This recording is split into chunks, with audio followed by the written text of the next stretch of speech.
Hi everyone. I thought I would jump on, give an update. It's been a little while, so I think I haven't made a video for about 7 months or so. I thought about it, but I didn't feel like the timing was right and there was a lot going on.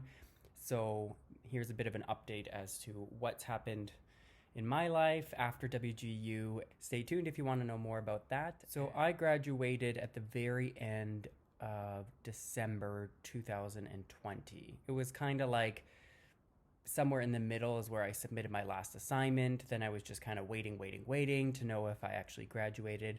And then I got like the actual diploma later on the next year. So, or kind of in the next year. So January, February, I got the diploma. So at the time, I think I made a video or I talked a little bit about my eagerness to get on to another program. And I think what happened is I had gained so much momentum by speeding up the process of learning, and I had done quite a bit of work in a very short period of time. And so I thought about going into the Masters of Education in Learning and Technology, which is, it sounds similar to what I did because I did the Masters of Science in Curriculum and Instruction. They're both in the education department, I guess you could call it. So anyways, I was really excited to start. I felt so fired up by finishing like the way I did that I actually applied to the program and I got accepted into the Masters of Education in Learning and Technology. But then I started to think a bit more and I said, Justin, you need to like maybe just take a little break. Think about this a bit. Like, what would be the purpose of doing another program? And, what are your career objectives? Because at the time, I had just got a new job as a lead, like a team lead at a university. And I was feeling a little bit overwhelmed by that job. So I thought, maybe just put it on pause. And the nice thing about WGU is they'll kind of take you off the roll, is what they call it, meaning rolling you into the actual start of the program. They'll take you off the roll. They'll just kind of like suspend your start date. They'll put you in this limbo state as a student. And then, I could start when I wanted. The thing is, I even thought like maybe I'll just cancel my whole application. But they said, no, we'll just kind of like keep you there, as in like potentially going to start at one point, and you just reach out to us when you want to. So I said, oh, well, what's the harm? Sure. Now, somewhere along the line, I had started to get the itch to learn again. So at one point, I actually looked at doctoral programs because, I've done a lot of school up until now, and I thought, well, maybe I'm ready to go into a doctoral program. But, I really hadn't heard of any competency-based doctoral program. If anything, I didn't know if they existed. I always tried to keep my eye open, but I couldn't see that there was one similar to the way WGU worked. So what ended up happening was I did randomly stumble into one through Capella, which is, you could call Capella your, like the WGU rival, or that doesn't sound too good, maybe the companion of WGU. And I looked, and they had developed a new Doctor of Education in Educational Leadership program in October 2021. And I discovered it in November. And I was kind of shocked. I was like, what? There's an actual competency-based doctoral program. And so I did, a lot of phone calling and asking and questioning and trying to figure out to what extent was this actually competency-based. And, what were the type of assessments? Were they similar to like WGU, where I did a lot of writing? Did I have to do tests? In the education field, it's okay to do objective assessments or tests, but I find it more beneficial to do some sort of applied learning. And to me, paper writing is a little bit more applied because I can think about my experience, I can do research, I can report it in writing. So anyways, I discovered that the program was in fact competency-based. Objective assessments weren't a huge thing in that program. And they did have a big capstone project that was the bulk of the program, almost like a dissertation and a PhD, but it was more related to industry, which was very appealing to me. So I applied.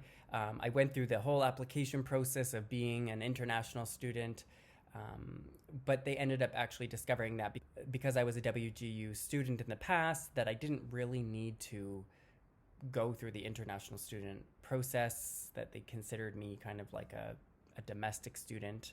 They had no issues with my transcript. I don't see why they would, because they have the same kind of setup where it's a pass or fail kind of situation. And I really enjoyed the enrollment process. I found it to be quite easy to navigate. I was paired up with an enrollment counselor who was really supportive, and I didn't find him pushy, and he really helped me, get all my ducks in a row. And eventually, I got accepted. I think that they have a very high acceptance rate, so it wasn't, blowing my mind that I got accepted, but it was still an accomplishment. But then I started to panic a bit and think, am I ready to go into this program right away? Because I hadn't really been a learner for a year, and I at the doctoral level, I wondered, is it going to be more challenging and more rigorous? So I actually decided to postpone, similar to the WGU program, the learning and technology, I decided to postpone the doctoral program and just kind of think about it, because I was heading into a term of teaching with courses that I had never taught before, so that was going to keep me busy. So I postponed the doctoral program, just kind of, I think I arbitrarily chose a date like May or June of 2022. And they didn't really have a problem with that. If anything, they thought it was better to postpone if I didn't feel ready.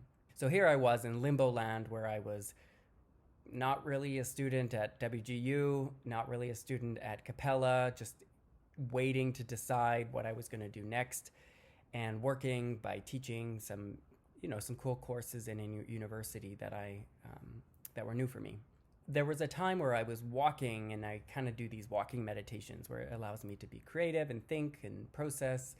And it just came to me, maybe, Justin, you should try the WGU program, the learning and technology. And I mean, I'm very familiar with that type of content. And I thought, well, what if I do that program, even if I just enroll in a term, because I had saved up some money, and I thought I could just enroll in a term, kind of do a bunch of courses just to get more in that learner mindset and to get comfortable with writing papers again. And I was in my comfort zone, because I know how to use the WG portal. I know how the papers work. I know how the assessments are assessed by the evaluators. So just very quickly, I just made a decision, and I said, you know what, I'm going to call WGU, see is my application still in this limbo land. It had been a year, and I called, and they were kind of surprised, like, oh, like, are you still interested? Like, yes, we still have you on file. And it was the day before I could start the following month. So I think you have to kind of decide by like the 15th of a month. So this would have been the 15th of March or the 14th of March. And they said, you know what, you have by tomorrow to decide if you want to start in April. I just thought about it like for a couple hours, and I called back and I said, you know what, let's start. So here I was starting WGU all over again, and April 1st I started.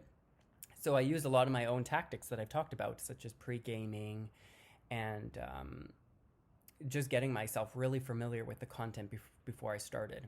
And as of April 1st, I had to do an objective assessment, which I hadn't done too many in my previous WGU program. So that was a little bit tricky for me, but I ended up doing it in a week, which I studied a lot. I actually went to the cafe a lot every single day. I was just studying in the evenings after work, like after teaching. And I really enjoyed the process, actually. I learned a lot. And I also was relating it to what I already known, so it wasn't too challenging. And I finished that course in that week, and then I started the next course, and that was just one major paper. And I'd never done a course where it was just like one big paper. Usually there was like 2 or 3 papers in the course, but I didn't find the paper hard at all. So I wrote the paper within a couple days, submitting it, passed, and then I went on to third course. And the third course was a paper as well as a presentation that was a visual presentation. The paper was a little bit challenging, but I did it in a couple days. The presentation was a little bit tedious because, you really had to break everything down into like what could be presented on a slide, and you can't have a pile of text. So I almost had to write a paper and then condense it all into different slides. I think I wrote a lot, and so I had probably close to like 40 different slides. And, I'm trained in design, so I kind of really pushed myself to make it look really presentable and visually sophisticated and just interesting. So I ended up passing that course, and now I'm in the fourth course. and I started that the other day. It's one big paper again. I think it's even more involved compared to the second course. So, here I am kind of working through a bunch of courses at WGU. I have a whole bunch of transfer credits from the previous WGU program, which is nice. So I don't know if I'll end up finishing the program or deciding to just kind of like switch over and start the doctoral program. So my idea is that, it's going really quickly and I'm enjoying the WGU program. I have ideas for a capstone because I would need to do another capstone. So I might just continue, and who knows, maybe I can finish the whole second master's at WGU in a couple months. And then I might start the doctoral program. And really the aim of WGU isn't just to like keep collecting credentials. To me, I love learning and I just want to get more into that learner mindset. So it's really helping me get back in the swing of things, paper writing, like I mentioned earlier. Stay tuned to see if, how this rest of the WGU program goes, and to see if maybe I continue on and do the doctoral program, and I can maybe compare WGU to Capella, see what the similarities and differences are, because they have a relationship in the sense that they're both competency-based institutions. All right, so subscribe and stay tuned to get some more updates, and I will hope to see you in the next video.